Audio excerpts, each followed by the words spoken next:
ఏంటి హర్ష పెళ్ళా పెళ్ళా పెళ్ళా?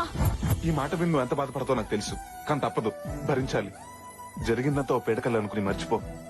ఆ, ఏం రియాక్షన్ లేదు? లక్కీ ప్లీజ్ ఏడవద్దు. ఏడ్చావు, నేనెందుకు ఏడవాలరా?